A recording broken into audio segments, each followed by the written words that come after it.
नमस्कार, मैं अभिनेंद्र। तो अंततः पूर्वांचल की 2 सीटों पर भारतीय जनता पार्टी ने अपने उम्मीदवारों के नाम की घोषणा कर दी। जी हां, गाजीपुर से पारसनाथ राय और बलिया से नीरज शेखर। नीरज शेखर के बारे में आप जानते हैं, उनके बारे में पढ़ा होगा और सुना भी होगा। लेकिन एक चौंकाने वाला नाम है पारसनाथ राय का, जिनको गाजीपुर से मैदान में उतारा गया है। वो सीट जिसे इस समय सबसे हॉट सीट कहा जा रहा है, क्योंकि अभी कुछ दिन पहले ही मुख्तार अंसारी की मौत हुई है और मुख्तार अंसारी की मौत की वजह से गाजीपुर का समीकरण भी बदला बदला सा नजर आ रहा है, ऐसा राजनीति के जानकारों का कहना है। जब गाजीपुर का समीकरण बदला बदला सा नजर आ रहा है, जब गाजीपुर की केमिस्ट्री ऐसी है कि भारतीय जनता पार्टी की चुनौती हमेशा से बनी रही है, चाहे 2014 हो, 2019 हो या 2022 का विधानसभा चुनाव हो या पुराना इतिहास भी देख लें, तो गाजीपुर की केमिस्ट्री में भारतीय जनता पार्टी को संघर्ष करना पड़ा है। तो ऐसी स्थिति में पारसनाथ राय को टिकट दिया गया है। जब पारसनाथ राय को टिकट दिया गया है तो सवाल भी कई खड़े हुए। अब सबसे बड़ा सवाल है कि पारसनाथ राय है कौन और आखिर मनोज सिन्हा को टिकट क्यों नहीं दिया गया। तो मनोज सिन्हा एलजी हैं, उपराज्यपाल हैं जम्मू कश्मीर के। उनके नाम की चर्चा हो रही थी कि मनोज सिन्हा को उतारा जा सकता है, लेकिन अब इस चर्चा पर विराम लग चुका है। मनोज सिन्हा को टिकट नहीं दिया गया और पारसनाथ राय को टिकट दिया गया। पारसनाथ राय के संबंध मनोज सिन्हा से बहुत अच्छे हैं। आप यूं कह सकते हैं कि पारसनाथ राय मनोज सिन्हा के करीबी हैं। तो ऐसे में राजनीतिक गलियारों में चर्चा ये भी हो रही है कि क्या मनोज सिन्हा के सुझाव पर पारसनाथ राय को टिकट दिया गया है।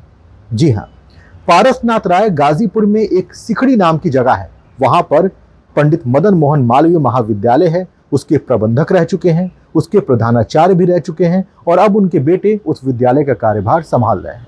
पारसनाथ राय आरएसएस और भारतीय जनता पार्टी के एक मजबूत कार्यकर्ता रहे हैं, सक्रिय भी रहे हैं, लेकिन कभी मुख्य रूप से वो मैदान में नजर नहीं आए। कभी राजनीति में इस तरह से उनकी चर्चा हुई नहीं जिस तरह से अब चर्चा शुरू हो गई है। अब राजनीतिक गलियारों में यही चर्चा हो रही है कि ये चेहरा क्या पारसनाथ राय का चेहरा है या पारसनाथ राय के चेहरे के पीछे कोई चेहरा है। कहते हैं ना, हर चेहरे पर एक नकाब है, नकाब के पीछे एक किताब है, उस किताब में लिखी हुई कुछ कहानियां हैं, हर कहानियों में एक सैलाब है, पूरे करने अपने ख्वाब हैं, शायद इसीलिए हर चेहरे पर एक नकाब है। तो पारसनाथ राय के पीछे जो चेहरा है वो चेहरा कौन है और पारसनाथ राय को आगे कर इस मैदान में क्यों उतारा गया। क्या ये कहा जाए कि भारतीय जनता पार्टी ने एक सामान्य कार्यकर्ता को मौका दिया है चुनाव लड़ने का, या यूं कह लिया जाए कि जिस तरह से पूरे देश में प्रधानमंत्री नरेंद्र मोदी के चेहरे पर चुनाव लड़ा जा रहा है, वैसे ही गाजीपुर में भी पीएम मोदी के चेहरे पर चुनाव लड़ा जाएगा। यदि इस चुनाव में जीत होती है तो नाम पीएम मोदी का होगा, नाम भारतीय जनता पार्टी का होगा या किसी और का होगा, और यदि इस चुनाव में शिकस्त मिलती है तो फिर जिम्मेदारी कौन लेगा।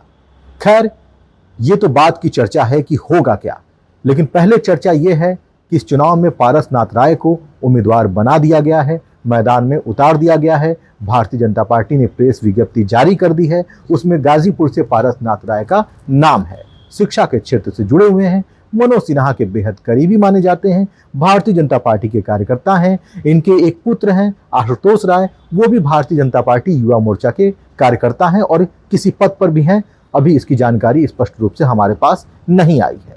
जैसे ही अधिक जानकारी आएगी हम आपके बीच फिर उन जानकारियों को लेकर आएंगे। तब तक के लिए धन्यवाद।